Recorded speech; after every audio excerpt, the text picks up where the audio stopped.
Hello guys. Okay, good day, good afternoon, good morning, and good evening. For those who are going to watch this video, we'll be making a Nightbot account so that those who watch my video regarding the how to make a command on Nightbot will be informed on how to make a Nightbot account. Okay, so that is my video today. So please bear with me. I'll be going to teach you about it. Okay. So okay guys, this is it. First of all, this is what you are going to do. Okay, you go to your browser, whatever browsers that you are using, and then once you are in the for example, you are using Google, just type Nightbot. You go to Nightbot, log in, then go to Nightbot, log in, so that you can create a Nightbot. Okay, there you go, Nightbot. There is a Twitch or YouTube, Trovo, Noise, and Soup. What you are going to do is for the YouTube. Okay, you click the YouTube or log in.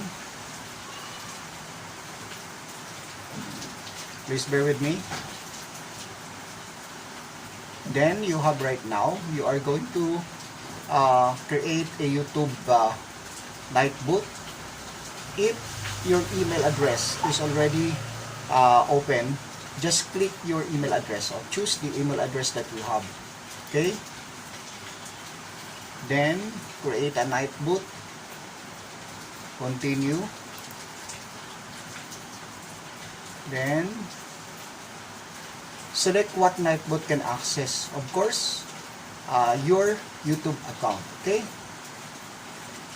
manage your YouTube account. Okay, right there. Then you have to continue.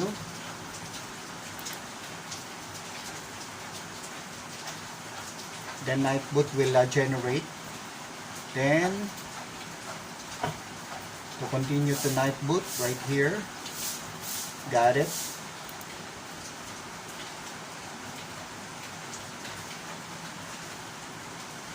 Choose this one.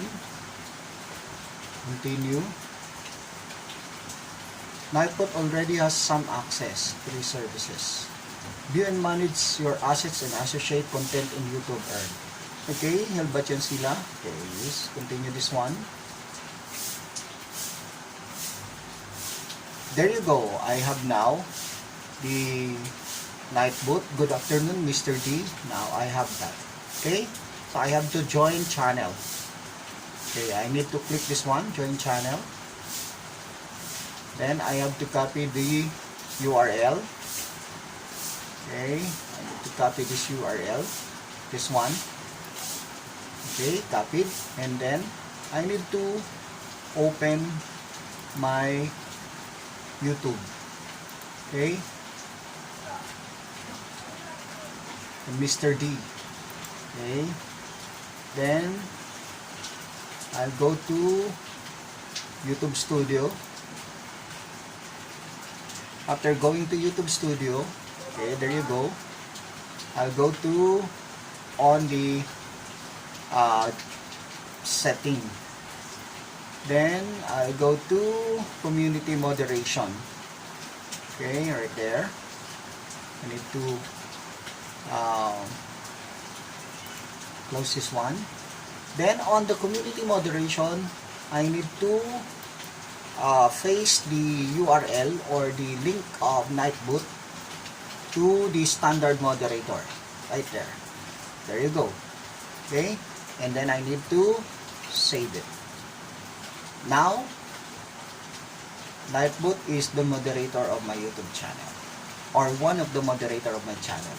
The moment I wanted to drop any channel coming from the YouTube on the chat box, Nightbot will drop it.